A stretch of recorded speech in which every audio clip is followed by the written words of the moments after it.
अस्सलामुअलैकुम यकूब बाडी एंड जंगला मेकर वाले ब्रांड ने देख लो नवे नवे डिजाइन ਤੁਹਾਡੇ ਕੋਲ ਲੈ ਕੇ ਆ ਗਏ ਇੱਕ ਵਾਰੀ ਬਾਤ एप्पल डिजाइन यकूब बाडी एंड जंगला मेकर वाले ने ਸ਼ਹੀਨਾ ਵੇਖ ਲਓ ਨਵੇਂ ਡਿਜ਼ਾਈਨ ਦੇ ਵਿੱਚ ਜਨਾਬ ਅਲੀ ਟੇਪਿੰਗ ਵਾਲੀਆਂ ਤੇ ਤੁਹਾਨੂੰ ਪਤਾ ਵੇਖ ਲਓ ਆਪਣੇ ਮਿਆਰ ਦਾ ਕੰਮ ਕਰੇ ਨਾ 38 ਇੰਚ ਹਾਈਟ ਦੇ ਵਿੱਚ ਜੰਗਲਾ ਲਾਇਆ।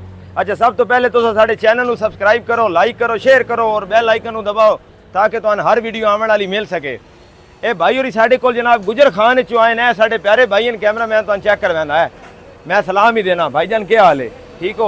ये साढ़े कोल गुजर खान चो आए ये जैक बनवाने वास्ते ओवरसीज पाकिस्तानी भाई महबूब हैं वो उत्थे बह के साड़ी वीडियो वेखते हैं जनाब अली यूट्यूब तो टिकटॉक तो या किसी सोशल प्लेटफार्म तो असीं उन्होंने वीडियो जनाब अली साड़ी वेखी ने पसंद की ने असीं उन्होंने गड्डी वास्ते तैयार की थी। अच्छा जंगला लाया इन्हों का बहुत ही खूबसूरत ज़बरदस्त पिछे एरियल शैरियल भी लगा देते ए चेक करो एरियल शैरियल भी ला देता बहुत ही खूबसूरत काम माशाअल्लाह हो गया। जंगले का रंग होना ਤੁਹਾਨੂੰ ਪਤਾ ਜ਼ਿਆਦਾਤਰ ਐਪਲ ਡਿਜ਼ਾਈਨ ਵਾਲਾ ਰੰਗ ਜਿਹੜਾ ਨਾ ਉਹ ਸਫੈਦ ਹੀ ਹੁੰਦਾ। ਅੱਜ ਤੋਂ 2-3 ਸਾਲ ਪਹਿਲੇ ਅਸੀਂ ਗੁਲਦਾਰੇ ਵਾਲਾ ਵੀ ਡਿਜ਼ਾਈਨ ਬਣਾਇਆ ਉਹ ਵੀ ਮਾਸ਼ਾਅੱਲਾ ਨਾਲ ਨਾਲ ਚੱਲ ਰਿਹਾ। ਉਹਦੀ ਵੀ ਬੜੀ ਲੋਕੇਸ਼ਨ ਹੈ ਆਪਣੀ ਜਗ੍ਹਾ ਤੇ ਬੜਾ ਖੂਬਸੂਰਤ ਲੱਗਦਾ ਉਹ ਵੀ ਆਪਣੀ ਜਗ੍ਹਾ ਤੇ ਬੜੀ ਲੋਕੇਸ਼ਨ ਹੈ। ਉਸ ਤੋਂ ਬਾਅਦ ਚਿੱਟੇ ਰੰਗ ਦੇ ਵਿੱਚ ਸ਼ਹੀਨਾ ਵਹੀਨਾ ਲਾ ਦਿੱਤੀਆਂ ਤੇ ਟੂਲ ਬਾਕਸ ਵੀ ਲਾ ਦਿੱਤਾ ਜਨਾਬ ਅਲੀ ਕਾਬਲਾਂ ਨਾਲ ਫਿਟਿੰਗ ਕਰ ਦਿੱਤਾ ਈਜ਼ੀਲੀ ਤੁਸੀਂ ਸਮਾਨ ਇਹਦੇ ਵਿੱਚ ਰੱਖ ਸਕਦੇ ਹੋ। ਤੇ ਗੱਡੀ 2021 ਹੈ 22 ਹੈ 2022 मॉडल जैक X200 है जनाब अली है। माड़ी माड़ी डेकोरेशन भी हो गई है खूबसूरत हो गई गड्डी। बैक साइड भी जरा चेक करवा दो जी बैक साइड देना भाई अपने बच्चों की ना तस्वीर लवाइए तो तस्वीर तो पता पैन फ्लैक्स के थोड़े जे मैं खिलाफ हाँ क्योंकि एक कमज़ोर काम होता लेकिन सिंदरी शिंदरी ठीक है लेकिन ये कि वक्ती जरा ज़्यादा सोहना लगता।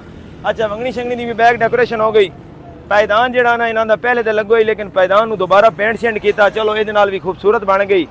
इन्हों का खर्चा बचाया क्योंकि पैदान वाला वध जरा ना खर्चा ही लेकिन क्योंकि आई ठीक असी इंजे बिला वजह ये नहीं काम किया कि भाई इन्हों का खर्चा कर छोड़ा।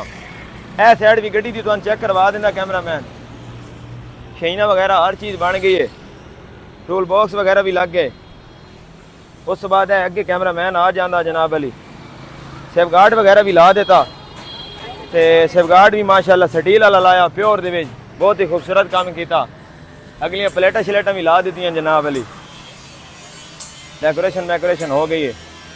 तो अगर तुम भी साड़ी वीडियो अच्छी लगती तो लाइक किया करो शेयर किया करो। तो उस बाद अपने प्यारे भाई हैं इस पास आ सुना गड्डी का बैकग्राउंड आसी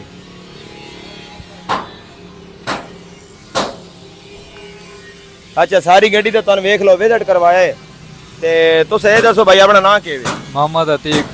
मोहम्मद अतीक भाई ये दसो भाई तुहाडा काम कैसा होया? सर जी बहुत प्यारा माशाल्लाह काम होया ठीक है क्या सही है सही ओरिजिनल काम सही होया ओरिजिनल जी बहुत जेड़े साडे YouTube ते वीडियो देखदे ने उन्हां साडे बारे क्या पैगाम देना चाहते? ये पैगाम देना चाहने आओ जी लाइक करो इन्हों सब्सक्राइब करो आओ इन्हों को आओ जंगला वगैरह बनवाओ इन्हों को ठीक है तो बहुत प्यारा माशाल्लाह काम करते हैं।